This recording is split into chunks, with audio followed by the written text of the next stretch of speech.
Welcome to Ruins on a Hill Media, where forgotten and neglected truths are unearthed. And so this is actually an introductory video for my channel, and I don't really know how many people will care enough to watch this video.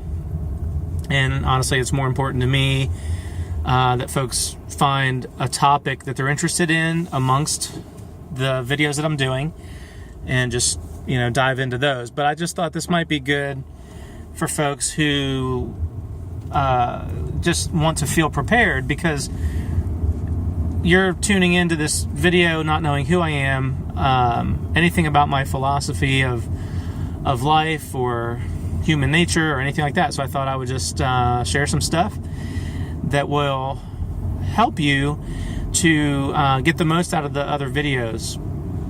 And I especially want to address who my audience is for all of my videos. And hopefully you'll really, hopefully this is something that will help you to get the most out of them, even when parts of my videos might not really apply to where you're at or may not fit with your worldview.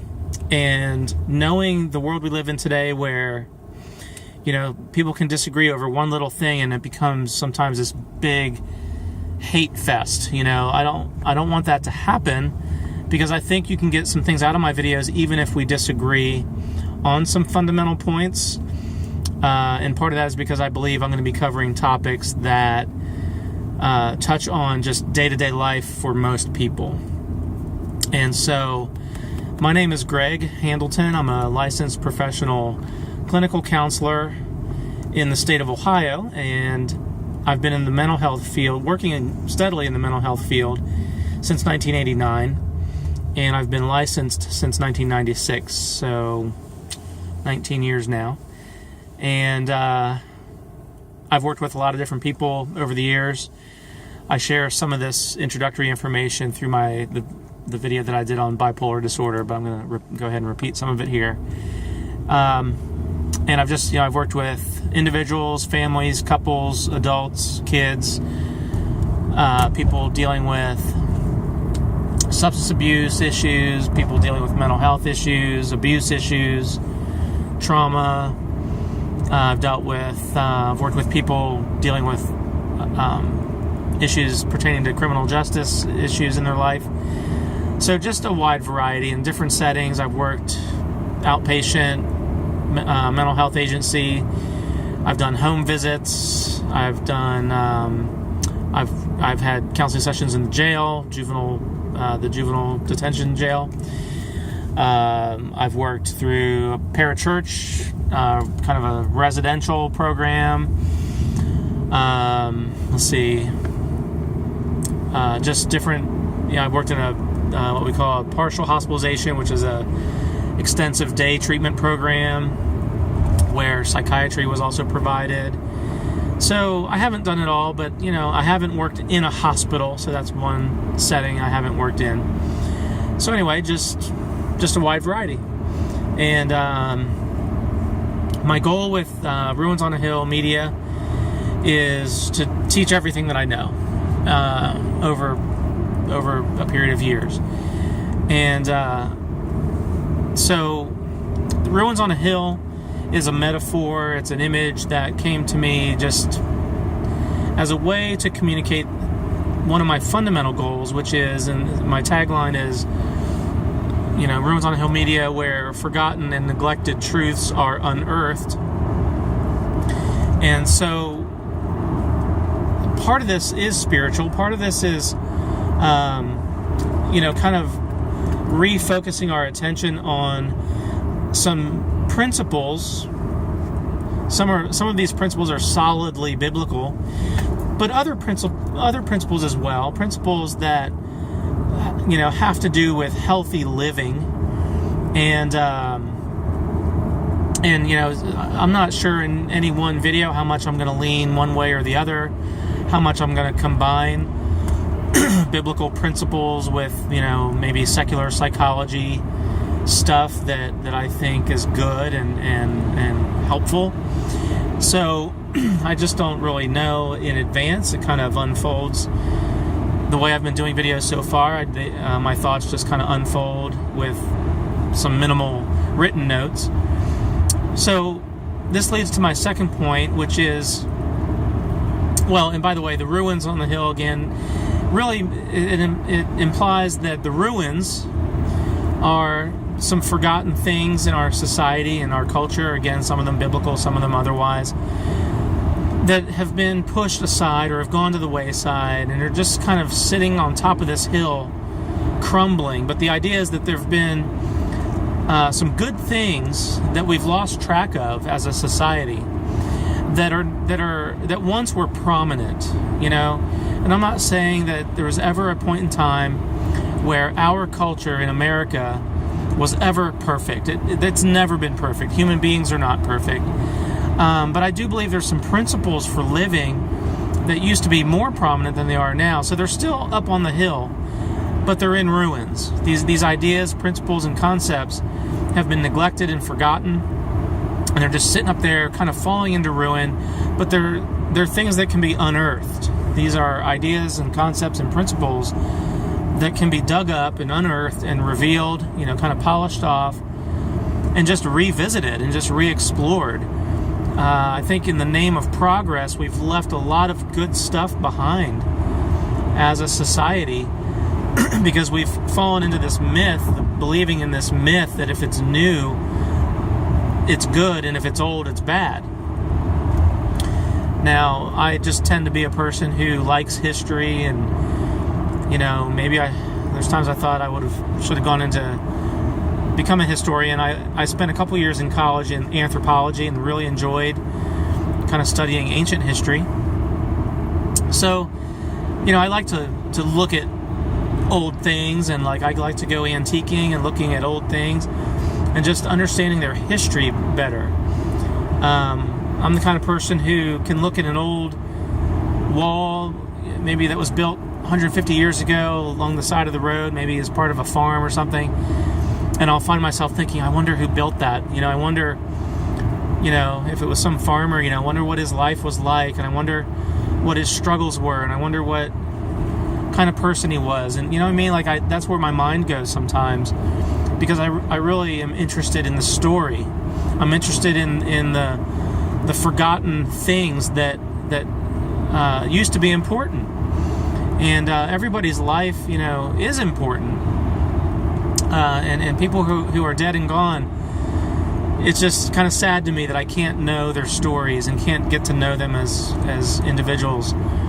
So that's a lot of what kind of led to my choosing Ruins on a Hill as a name for my channel. I added the word media because right now it's just me talking and I'm holding my phone and doing these videos. But my hope is that some additional forms of media will develop, not only with just my own thoughts, but other people who will join in this, really the joy of teaching. I really just love to teach, not in a formal academic way, giving grades, but just in an informal, but down to earth, just like we're sitting in your living room talking to each other style, and I just really enjoy that. So we'll see what kinds of other media formats might shape up. I don't have a website, but who knows? I have some ideas for that, so we'll see what the future holds moving forward. And so the content of my videos will be very much geared towards what we call psychoeducational, kind of sharing information with you that you probably didn't get in school, but it's all about teaching concepts and principles that will increase your emotional, relational, and spiritual intelligence. I think a lot of us think, we think we're set and good to go when it comes to having all the information we need for success when it comes to our spiritual and emotional health, our relational health with others, and even with ourselves. And then problems come up in life, and we suddenly discover that I wasn't as equipped as I thought I was.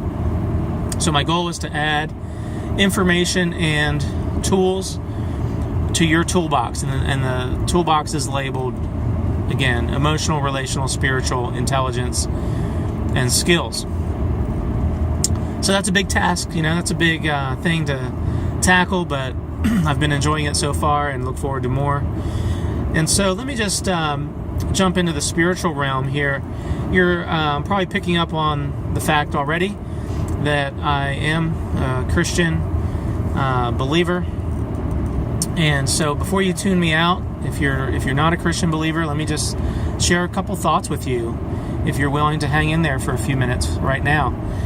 And, people come to their ideas of God through so many different ways and so many different people and so many different experiences. You might be someone who is avowedly not a Christian believer, and you have your reasons.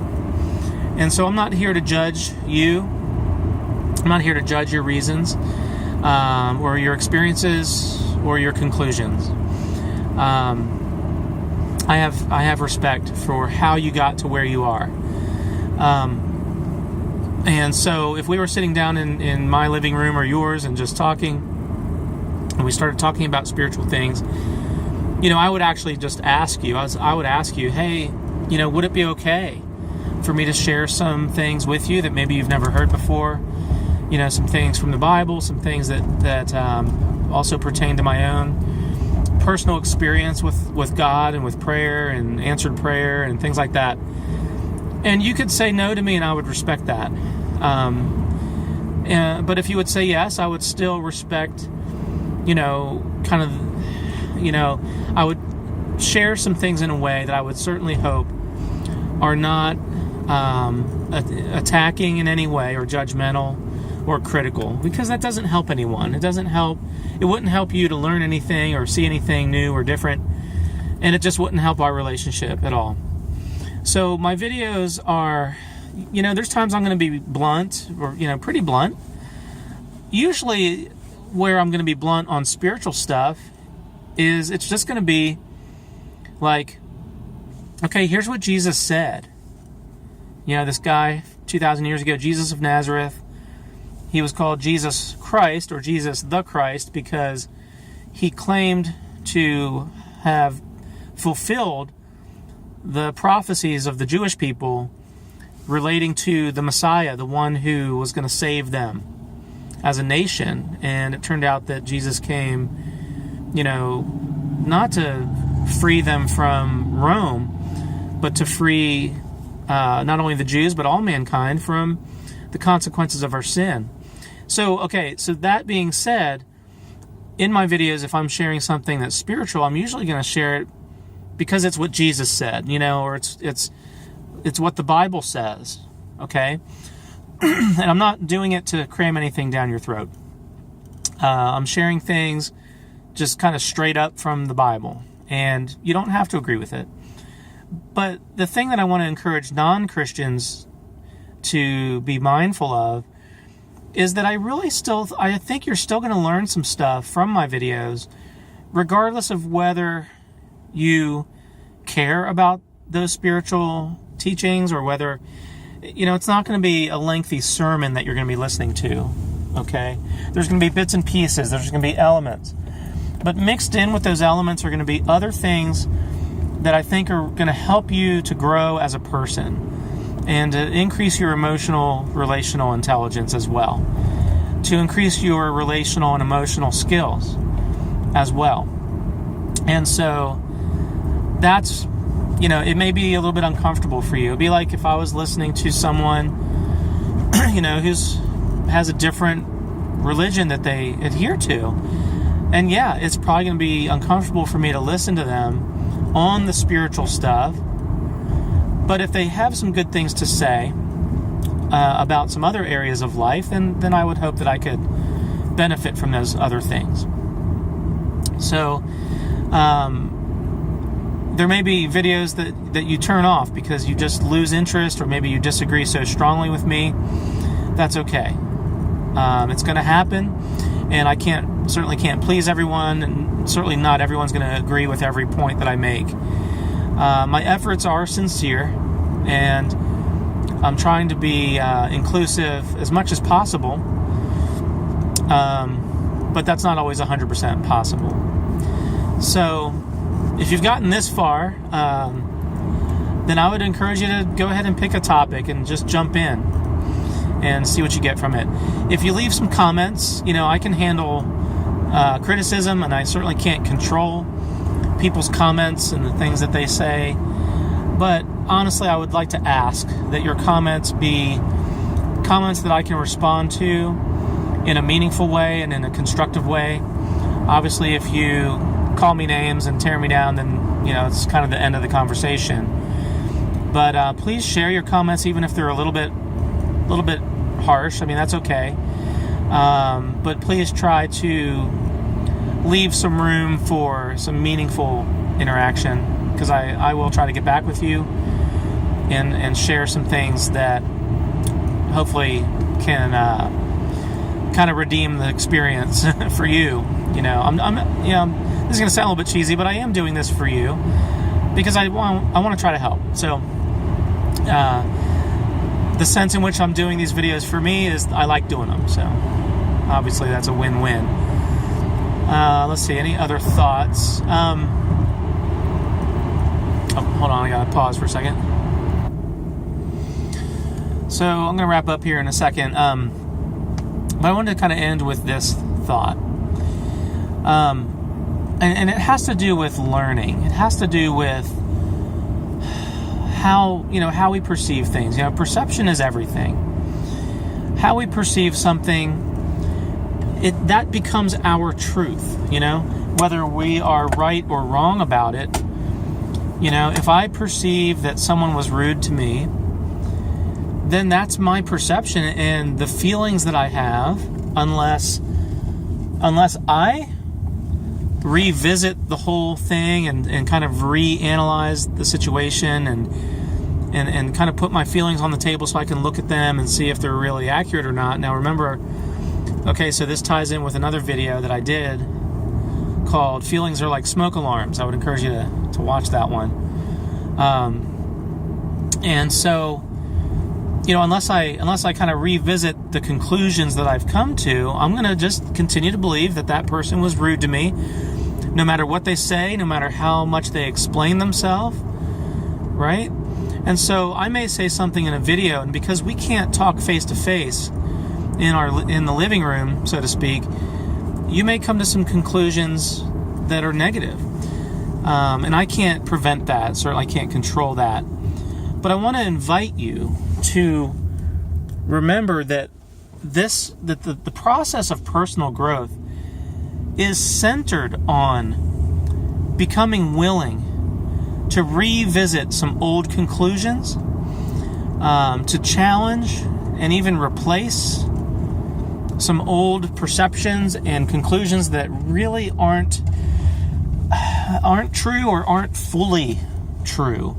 We hang on to a lot of feelings and conclusions and perceptions about things in life that, maybe they got there like 10, 15, 20 years ago, and we've just never reanalyzed it to really see if maybe we misperceived something, or to see if, maybe there's new information that could really help us to grow through that old memory and come to a new place of healing, a new place of maturity, a new place of understanding.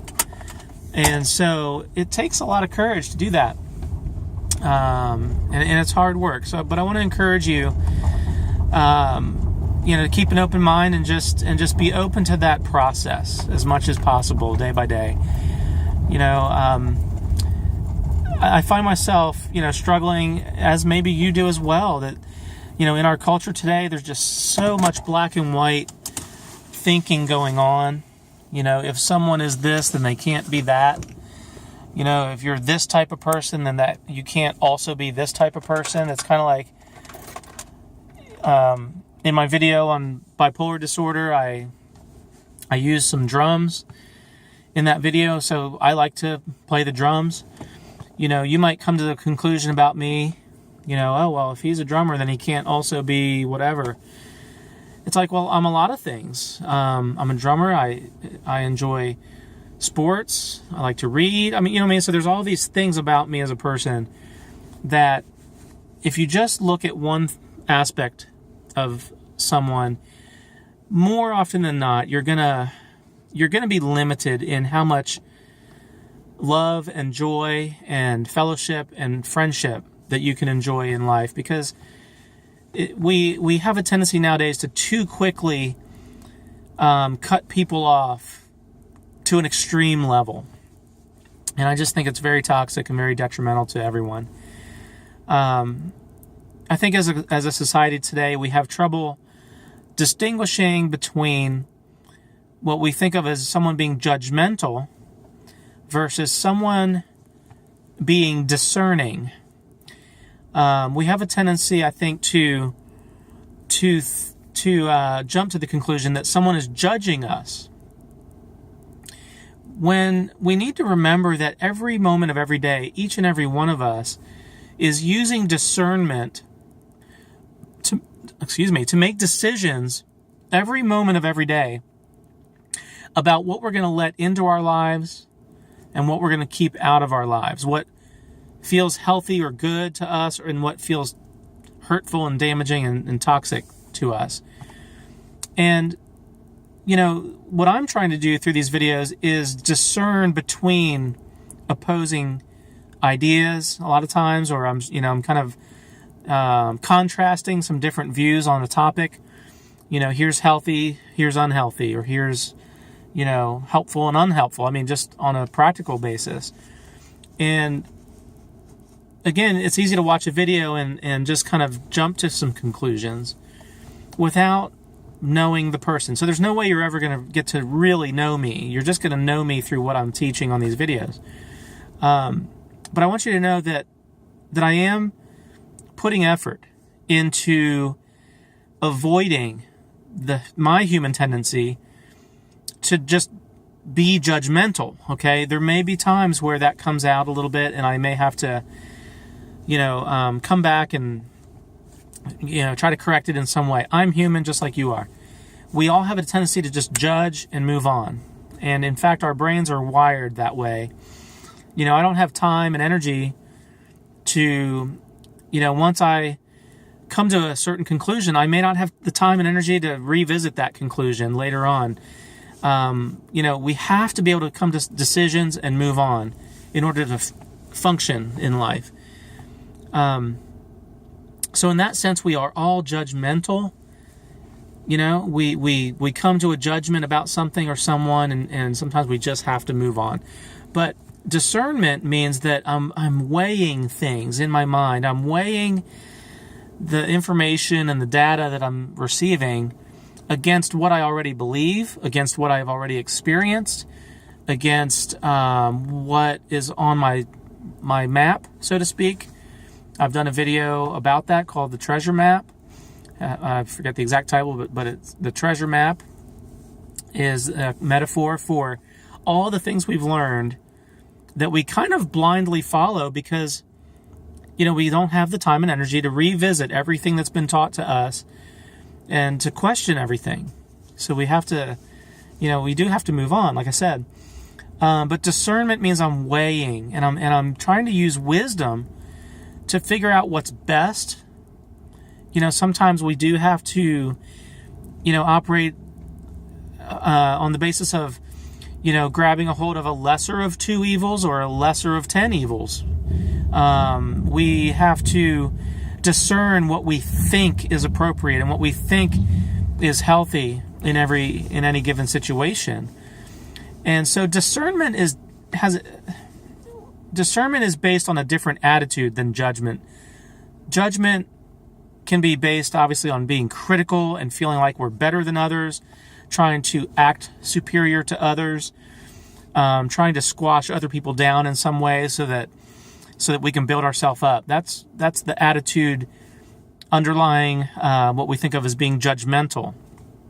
But using discernment is and should be rooted in an attitude of humility, an attitude of being teachable, an attitude of being open-minded enough to not just slam the door on things that are uncomfortable for us, but trying to keep an open mind so that, maybe tomorrow I'll learn something new about this and it'll help me.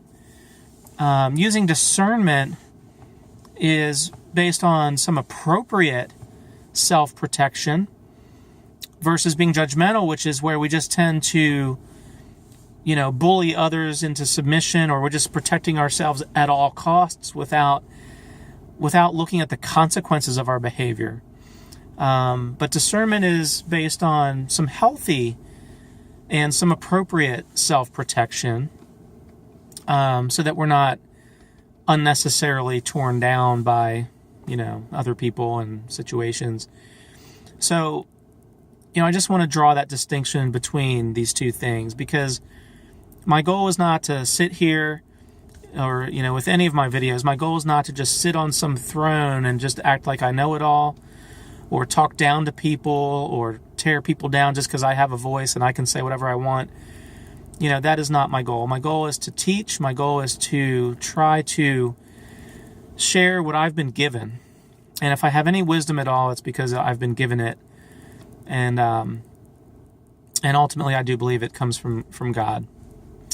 So I'm going to just end this video right here. It's almost half an hour. But I hope this has been meaningful as an introduction. So thanks for tuning in, and I look forward to your comments, your subscriptions, and your likes, of course. And, hopefully I can interact a little bit with some meaningful comments along the way. Thank you.